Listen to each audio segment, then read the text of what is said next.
বঞ্চিতদের সকল বঞ্চনার অবসানে ও দেশের মানুষের স্বার্থ রক্ষায় ভয়েস অব বেঙ্গলের একমাত্র উদ্দেশ্য। সংগ্রামী সাথী বন্ধুগণ, প্রত্যেককে আমার অভিনন্দন জানিয়ে আজকের বার্তা নিয়ে আবারও হাজির আমি শামীম আক্তার। আপনারা দেখছেন ভয়েস অব বেঙ্গল, বঞ্চনার অবসানে, বঞ্চিতদের পাশে, বঞ্চিতদের সাথে। আমরা অনেকেই আজকে আশাহত হয়ে একেবারে এই বক্তব্যগুলো যখন আপনাদের চোখের সামনে ভেসে ওঠে, স্ক্রিনে ভেসে ওঠে, তখন আপনাদের নানা মতামত, নানা ধরনের কটু মন্তব্য চলে আসে। আমরা জানি এটা সম্পূর্ণভাবে হতাশা থেকে আসা। সুতরাং কেউ যদি মনে করেন এই হতাশার মধ্য থেকে নিজেদেরকে ওভারকাম করতে হবে, তাহলে আপনাকে লড়াইয়ের ময়দানে থাকতেই হবে। সেই জায়গা থেকে কোনো রকমভাবে কেউ নিস্তার পাবেন না। একটা জিনিস মনে রাখবেন যে আমরা আপনাদেরকে হতাশার মধ্যে ফেলছি না। আমরা চাইছি খুব বেশি সংখ্যক মানুষকে ঐক্যবদ্ধ করে আমরা আমাদের দাবি আদায়ের লক্ষ্যে লড়াই আন্দোলনে সামিল করতে। সুতরাং এ জায়গায় নানা মুনির নানা মত থাকতেই পারে, থাকাটাই স্বাভাবিক। সুতরাং এই স্বাভাবিক যে ক্রিয়াকাণ্ড চলছে সেগুলোকে আমাদের একেবারে মন থেকে ঝেড়ে ফেলতে হবে এবং আগামী যে দুর্বার আন্দোলন, সেই আন্দোলনে ঝাঁপিয়ে পড়তে হবে। আজকে একটা বিষয়ে আপনাদের সঙ্গে আমি বিষয়কে শেয়ার করব। সেটা হচ্ছে, আজকে একটা মিটিংয়ে গেছিলাম। সেই মিটিং থেকে যে প্রাপ্তি, শুধুই হাহাকার। দীর্ঘ বঞ্চনা, যন্ত্রণা নিয়েই, শোষণ নিয়েই তারা বিদায় হয়ে গেছে। তারা আমাকে ডেকেছিলেন যে আমাদের এই বঞ্চনার, আমাদের এই হতাশার কি কোনো অবসান ঘটবে না? আমি সেখানে আমার বাক রুদ্ধ।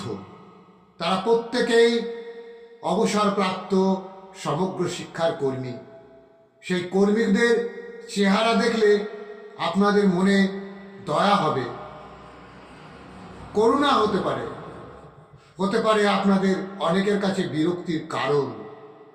কিন্তু একটা জিনিস মনে রাখবেন, যারা 20টা বছর, 22টা বছর শ্রম দিল, রাষ্ট্রকে নিংড়ে দিল তার শ্রমটাকে, সুতরাং সেই রাষ্ট্র তাদেরকে ছোবড়া করে ছেড়ে ফেলে দিল, তার দায় পর্যন্ত নিল না।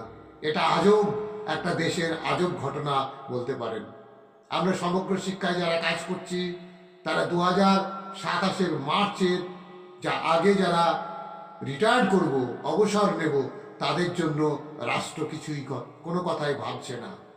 এই জায়গা থেকেই আপনাদের এই লড়াইয়ে আপনাদেরকে থাকতে হবে, থাকাটা অত্যন্ত জরুরি। দেখুন, সব থেকে যেটা বড় কথা, আপনি বলতে পারবেন যে আপনি লড়াই করেছিলেন, হেরে গেছেন, পারেননি, আপনি ভেঙে পড়েছেন কিংবা মুচকে পড়েছেন। এ কথা কেউ বলবে না যে আপনি মুচকে গেছেন, মাথা বিক্রি করে ফেলেছেন, কিন্তু আপনি এই কথাটা বলার আপনার কোনো জায়গা থাকবে না। কিন্তু আমাদের জায়গা থাকবে, আমরা লড়াই করেছি, লড়াই করার মানসিকতা নিয়ে চলেছি এবং আগামী লড়াইটাকে শেষ দেখতে চাই। এই ভাবনা থেকেই আমাদের আপনাদের কাছে আসা। এই আশা নিরাশার দোলাচলে আপনারা ততক্ষণ পর্যন্ত থাকবেন যতক্ষণ পর্যন্ত আমরা ক্রিজে দাঁতে দাঁত চেপে লড়াই করব। মানুষগুলোর মুখের দিকে তাকানোর মতো পরিস্থিতি নেই, কারণ আমরা কেউ ভালো নেই। আমাদের সংসারটা চলছে না, এই সংসারটা চালাতে গিয়ে আমাদের হিমশিম খেতে হচ্ছে। আমরা বিধায়কদেরকে ডেপুটেশন দেব বলে মনস্থির করেছি এবং দিয়েওছি, কিছু কিছু বিধায়ক বলছেন যে আমরা ঊর্ধ্বতন কর্তৃপক্ষের কাছে আমাদের পারমিশনটা নিয়ে নিই, স্মারকলিপি নেওয়া যাবে কিনা, ডেপুটেশনটা নেওয়া যাবে কিনা। হায় রে, আমরা কাদেরকে আমাদের জনপ্রতিনিধি করে পাঠিয়েছি, আমাদের অভাব অভিযোগের কথা বিধানসভায় আইনসভায় তুলব বলে তাদেরকে পাঠিয়েছি, অথচ তারা আজকে আমাদেরকে বলছে যে আমরা ঊর্ধ্বতন কর্তৃপক্ষের কাছে জেনে নিই ডেপুটেশনটা নেওয়া যায় কিনা। বাস্তব সত্য কথা, আমরা আগামী বিধানসভায় এমন কোনো প্রতিনিধি পাঠাবো যে প্রতিনিধিদেরকে আগে থেকে আমরা বলে নেব, আর তাদেরকে প্রতিশ্রুতি দিয়ে নিতে হবে যে আপনারা আমাদের কথা তুলবেন তো, আমাদের মতো গরিব গুরুদের কথা তুলবেন তো, যারা নাকি মোটা ভাত মোটা কাপড়েই সন্তুষ্ট, অথচ তাদের কথা আপনারা ভুলে যান বেমালুম যখন আপনারা বিধায়ক হয়ে যান, যখন আপনারা ওই বিধানসভায় ঢোকার পারমিশনটা পেয়ে যান 5 বছরের জন্য। অথচ যারা 25 বছর 20 বছর 18 বছর এই রাষ্ট্রকে শ্রম দান করলো, অথচ তাদের জন্য কোনো রকমভাবে কোনো দায় নেই, রাষ্ট্রের সমস্ত দায় ঝেড়ে ফেলে দিয়েছে।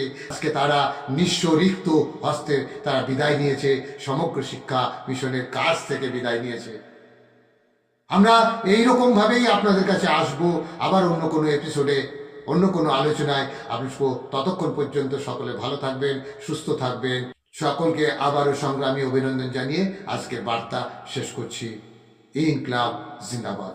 ভয়েস অব বেঙ্গল, বঞ্চিতদের আস্থার প্রতীক।